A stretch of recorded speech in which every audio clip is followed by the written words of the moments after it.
Halo, Assalamualaikum warahmatullahi wabarakatuh. Ketemu lagi dengan saya Guru Putri SMSI pada mata kuliah Ekonomi Kelas 1 pada Fakultas Ekonomi dan Bisnis, Direktur Ekonomi Pembangunan UPN Veteran Jakarta. Saya bersama tim teaching saya adalah Bapak Tata Mustasya. Kini kita sudah masuk pada pertemuan yang ke-9 ya. Maka di pembelajaran kali ini pada pertemuan ke-9 kita akan membahas tentang topik atau masalah tentang perfect competition in a single market. Baiklah, untuk mempersingkat waktu, mari kita mau lihat apakah learning objektif, apa ya tujuan pembelajaran dari materi pada pertemuan ke-9 kali ini. Nah, learning objektif pada pertemuan ke-9 ini adalah bagaimana kita bisa melihat ya pricing in the very short run ya dari sisi supply ya lebih tepatnya nih dari short run-nya dan juga long run-nya, supply-nya, di mana apabila ada terjadi constant cost case. Lalu yang ketiga adalah sum supply demand amplification. Yang di sini adalah kita akan lihat bagaimana aplikasi ya supply demand-nya. Salah satu contohnya seperti adanya tax dan juga tarif ya dalam perfect competition in a single market. Nah, baiklah, lanjut saja ke pembahasan yang pertama adalah pricing in the very short run. Ya, seperti kata ketahui supply pada uh, dalam sebuah market ya, supply respon ya. Supply itu ada the change in quantity output supply in the response of the change in condition, di mana ya, di mana supply respon itu adalah respon dari perubahan dari output ya terhadap perubahan dari demand-nya ya. Nah, di sini di jangka pendek atau short run ya dalam suatu pasar ya periode pasar kita anggap ya pada in the very short run atau pada periode pasar ya kita asumsikan tidak ada supply respon, there is no supply respon biasanya pada jangka pendek. Nah, maka equilibrium price-nya, the price at which the quantity demand by buyers of a good is equal to the quantity supply by seller of the good. Jadi, maka dari itu titik equilibrium-nya akan mencapai ya the quantity demand itu dari sisi buyers ya ada pembeli ya akan sama dengan the quantity supply dari sisi sellers ya. Oke. Untuk lebih jelasnya mari kita lihat dari kurva berikut. Nah, di sini pricing in the very short run. Jadi when the quantity is absolutely fixed in the very short run, di mana fix itu ketika di key start ya tidak ada perubahan ya. Ini pada jangka pendek ya. Price X only identifies to ration demand with the quantity fixed at the key start ya.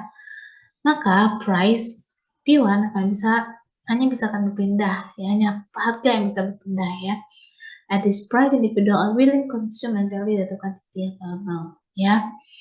Nah, if demand should shift upward, jadi apabila terjadi kenaikan harga ya dalam jangka pendek dengan quantity yang terbatas ini ya yang tetap ini, maka kenaikan harga itu tidak akan mempengaruhi kuantitinya ya. Jadi apapun yang terjadi ya perpindahan demand-nya ya dari D ke D aksen itu bisa dikatakan ya hanya harga yang bisa berubah di sini ya dalam jangka pendek ya in the very short run ya. Oke. Nah, mari kita lihat di short run market supply curve ya. Gimana sih dalam cara membuat short run market curve itu tercipta ya. Nah, kita asumsikan di sini ada firm A dan firm B ya. Firm A bisa memproduksi sebanyak sebesar Q1A unit. Begitu hanya dengan firm B juga sama bisa memproduksi sebanyak ini. Nah, dengan harga pasar yang sudah ada adalah di P-Star, maka dari total dari quantity dari firm A dan firm B itu kita totalkan, kita jumlahkan, maka akan istilah dari sisi supply dari si firm tersebut. Jadi, the supply atau marginal cost curve ya dari kita asumsikan di sini ada two firm, tapi pada dasarnya ya firm itu kan tidak hanya satu lebih dari banyak kalau pada pasar persaingan sempurna. Nah, so the market supply curve in the panel C itu akan menunjukkan ya penjumlahan dari si quantity dari firm A dan firm B ya. Maka itu akan masuk pada the market ya, pada market yang sebenarnya ya. So the total market supply itu adalah kita bisa menunjukkan ya ketika quantity dari firm A dan sama firm B kita totalkan ya dengan harga pasar yang sudah ada, harga yang sudah tetap, harga yang konstan. Nah, lalu kita lihat bagaimana interaction among individual firms and determine the market price in the short run. Bagaimana? Nah, itu kan tadi firm ya. Nah, lalu kita bisa turunkan ya. Nah, ini ya beberapa ada typical firm ya, dan kita turunkan ya dari bagaimana interaksinya, bukan turunkan, bagaimana interaksi dari supply demand and supply curve pada firm, pada market dan pada individual atau person ya. So the market demand curve and market supply curve ya, secara horizontal itu horizontal sum of numerous components. Komponennya apa aja? This market curve show in the panel B. Nah, komponennya apa aja ya? Ada quantity dan price ya. Nah, one price is determined in the market, each firm and each individual treats this price as fixed in the decision. So, in the typical person demand curve, ya, ini ada beberapa typical person yang bisa menggunakan si dengan harga yang ditentukan oleh si typical firm ini, ya. Ya, dari si typical firm ini ya, dia punya, misalnya dia dengan harga Q1 bisa dengan harga P1 dia bisa menghasilkan output pada Q1. Apabila menaikkan harganya, berarti dia akan juga menaikkan kuantitinya kan. Ya. Nah, ini kan kurva dasarnya pada market itu ini ya. Ini adalah kurva firm. Nah, kita sebagai person atau sebagai pembelinya mempunyai demand-nya pada ini ya. Nah, jadi ketika kita gabungkan ya, mereka inline ya, satu garis yang sama. Ini dalam catatan ini adalah pada jangka pendek ya. So, if the typical person demand curve shift to apa dia ini shift, berarti ini juga ikut shift di marketnya. Dan ini juga akan naik harganya di sini di typical firm.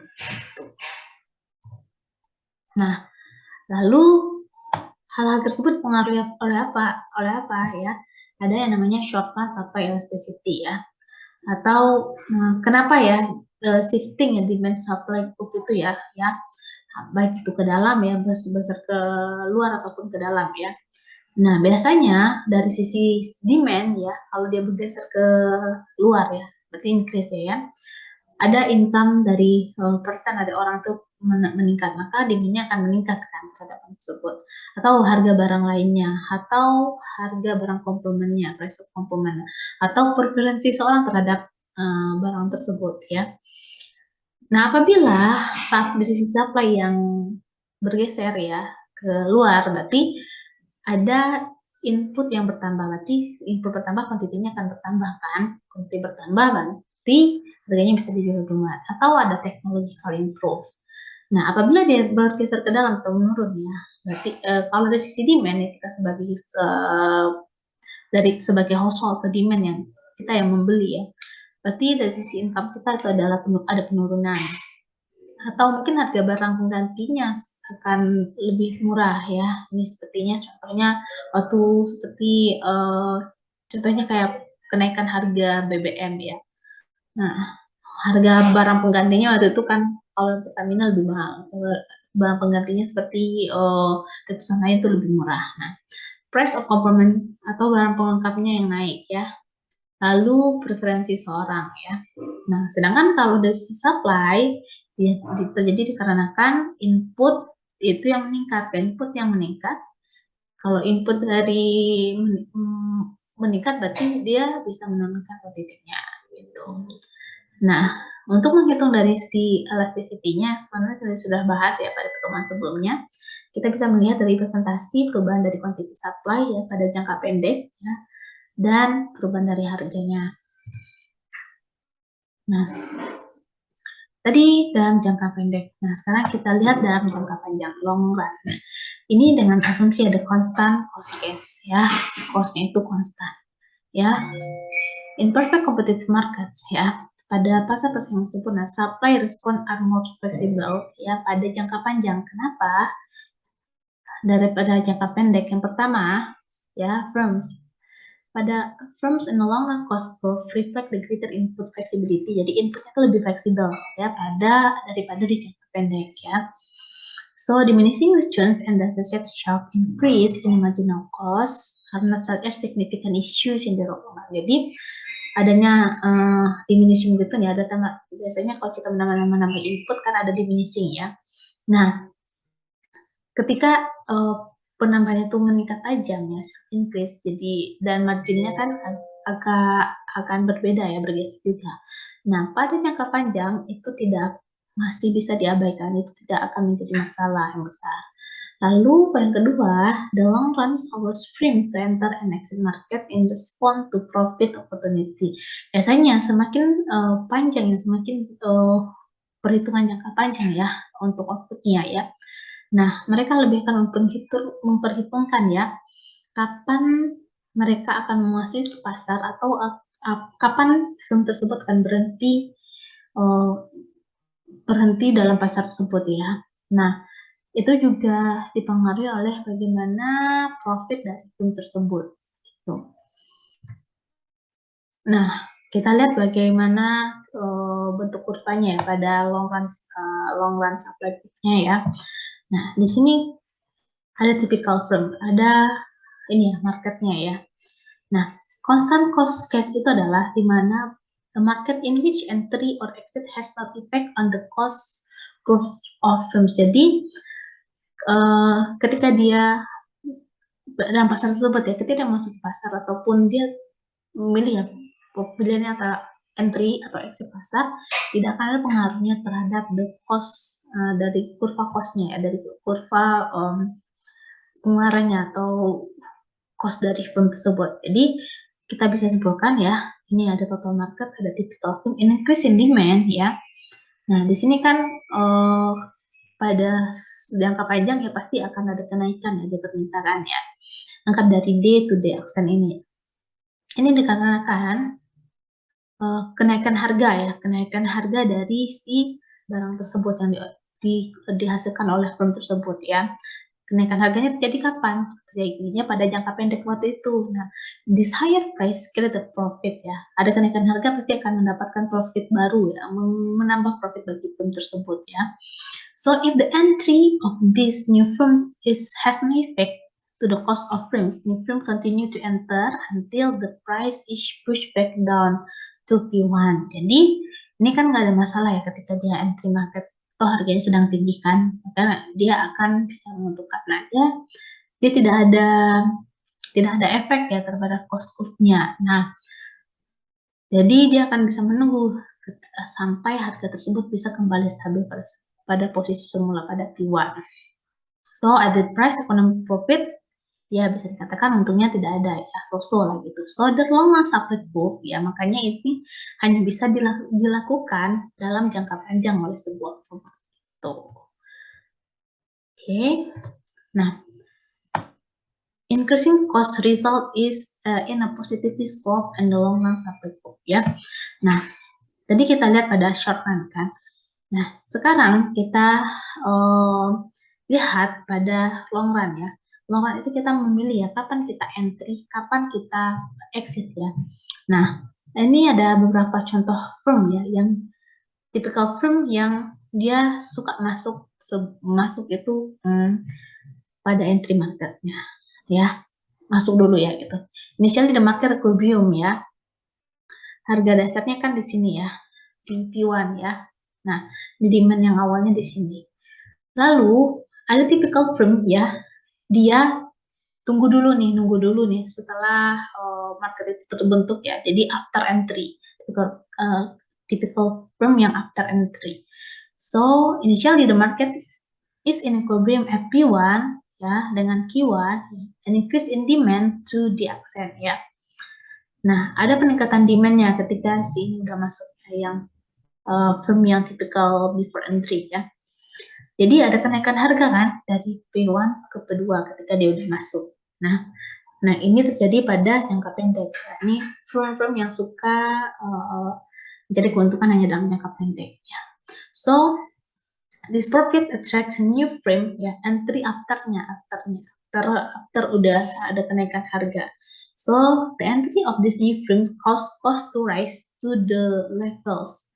Ya, naik lagi nih harga gara-gara ada firm yang baru. So with the new set of course, dia menetapkan harganya firm yang after entry-nya adalah di sini ya. Ya, so with the new set of curves, algorithm is re-established ya. Tadi kan dia ke sini ya.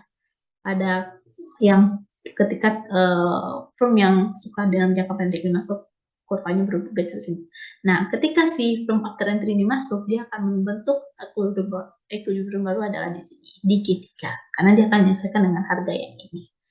Oke, nah, so by considering many possible dimensions and connecting resulting equilibrium points in the long run supply curve. Ya, inilah di long run supply curve-nya. Inilah tipikal dia bisa disimpulkan ya, ini untuk firm yang masuk pada hanya memikirkan jangka pendeknya, ini adalah memikirkan efek jangka panjangnya. Oke, nah, so some supply demand application. Kita lihat bagaimana aplikasinya ya. Nah, contohnya adalah tax incident theory ya. Nah, tax incident theory ini adalah study of the final burden of the tax after considering market reaction ya. Kita lihat ya sebenarnya bagaimana market reaction itu ketika kita memasuki pasar ya. Nah, biasanya ketika harga itu tinggi ya, lihat ya, typical firm tadi yang masuk dia di harga P1 ya, amannya ya, terus dia turunkan harga. Nah, dari situ ya, a specific commodity ya, commodity tax of a month, maka dari itu pemerintah melihat nih ada ketidakstabilan harga ya, maksudnya kayak pun bisa menentukan harganya semaunya dia aja, takutnya ini kan ke pasar persaingan sempurna ya. Nah, maka dari itu campur tangan pemerintah di sini untuk memberikan tax ya, tax di sini untuk gunanya untuk menstabilkan kembali harga tersebut ya. Oke, tadi kan harganya bisa awalnya bisa sampai di P3 sampai P4. Jadi tax di sini untuk menurunkan lagi demand-nya tersebut. Nah, so the specific commodity ini hanya beberapa komoditas tertentu ya. Tax of a month lowers the after tax demand curve ya. With this new demand curve ya pada Q2 ini, Q2 will be produced the short run and after tax price of P2 ya. Jadi ketika dia sudah, ini kan harga awalnya nih. Nah, karena dia udah entry market ya, ke market ya. Nah, firm kan mencoba nih menaikkan harganya dari mungkin mencoba dulu P3 dan P4. Nah, maka di situ timbullah tax di sini ya. So, in the long run, firms will lead the industry and the price will return to P1-nya. Karena ada kemahalan ya harganya kan ya. Terus pemerintah kan kasih pajak supaya harganya bisa si firm bisa menjual lebih rendah. Nah, lama-kelamaan memang harga kan balik ke lama-kelamaan karena ada pajak ini, si firm yang tipikal firm yang ini akan meninggalkan pasar dan harga akan kembali stabil pada P1. So the entire amount of the tax is shift to consumer in the form of higher market price ya. Ini terjadi apabila ya ketika si firm itu masuk pasar dan dia bisa menjadi price taker ya dan menetapkan harga yang tinggi. Nah, lalu selain itu adanya trade restriction ya, atau pembatasan penjualan restriction. Ini berlaku biasanya untuk international trade ya. Nah, restriction on the flow of goods international commerce ya. Ini perdagangan internasional have tax similar to those we just examined of tax. Jadi trade di sini ya, nanti lebih tepatnya itu adalah kalau di dalam negeri kita sebutnya tax. Kalau kita memperdagangkan barang itu di luar negeri nanti kita akan sebut dengan tarif ya. So ini opening of international trade increase the total worth. Jadi ketika pasar suatu firm tersebut masuk ke pasar internasional akan meningkatkan kesejahteraannya. Opening international trade lower price from 2 PD ya at 2 PW ya. Ya, di ini adalah domestik ya. Nah, domestic produce supply key di domestik awalnya supply-nya adalah di sini ya, quantity-nya.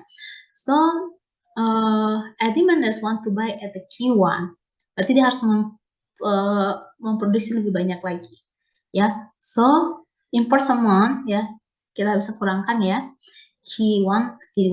Nah, dapatlah titik temunya adalah di ini QD, quantity domestic yang standarisasinya ya, dengan harga ditetapkan adalah DPD, ya.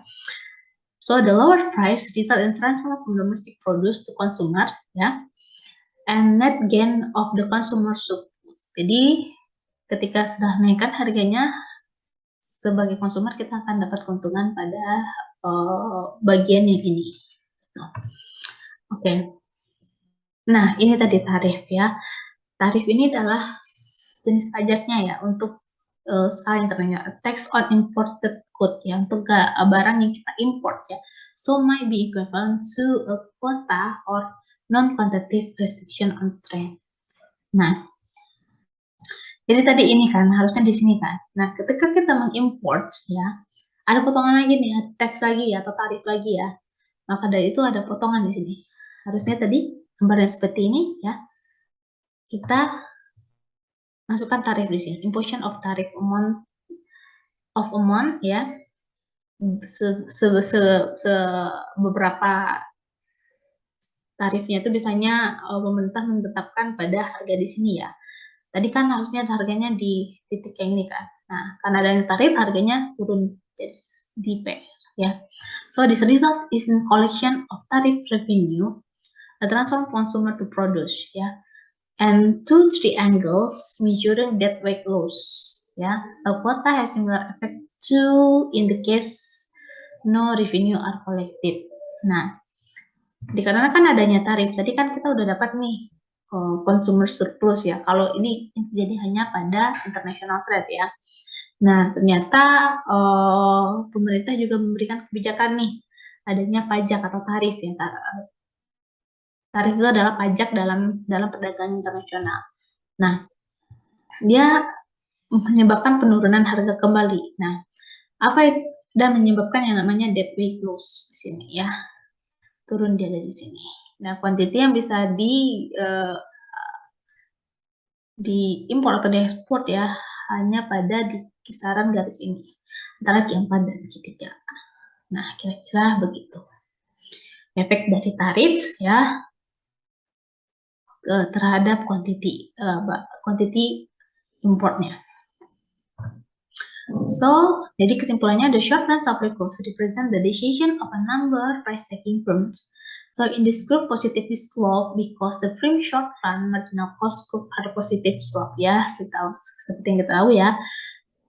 Supply curve itu adalah slope-nya itu adalah positif ya. Nah, jadi supply curve itu adalah merepresentasikan bagaimana si firm itu memutuskan ya seberapa harga dan kuantiti yang akan dia gunakan ya, atau yang dia kombinasikan ya dalam memaksimalkan keuntungannya. But in the long run, producer surplus represent ya the extra returns earned by firms input relative to what they would earn if there were no market transaction in the good question. Nah, ini bisa dilihat pada teori Ricardian rent ya. Is one the type of producer surplus that arise because the owner of low-cost firms can make economic profits in the long run. Jadi, sedangkan pada long run, producer surplus itu memperlihatkan ya, karena dia jangka panjang kan, ya, extra returns ya, yang bisa didapatkan, return yang bisa didapatkan oleh firm ya. Nah, so menurut Ricardian, beberapa tipe ya producer surplus dikarenakan dari si owners ya atau low-cost firm itu bisa menciptakan ya keuntungan pada jangka panjang. Oke, baiklah, sekian dulu penjelasan singkat dari saya mengenai pertemuan ke-9 ini. Dan untuk post-test ya, please explain the differences yang tadi sudah kita jelaskan about the short run and long run supply curve. Ya, in the term of firm decision making ya, decision makingnya ini adalah dalam menentukan keuntungannya atau profitnya. Oke, terima kasih. Sekian dulu video pembelajaran dari saya bersama tim teaching mata kuliah ekonomi mikro. Terima kasih atas perhatiannya. Sampai bertemu pada video pembelajaran berikutnya dan Assalamualaikum warahmatullahi wabarakatuh. Salam bela negara.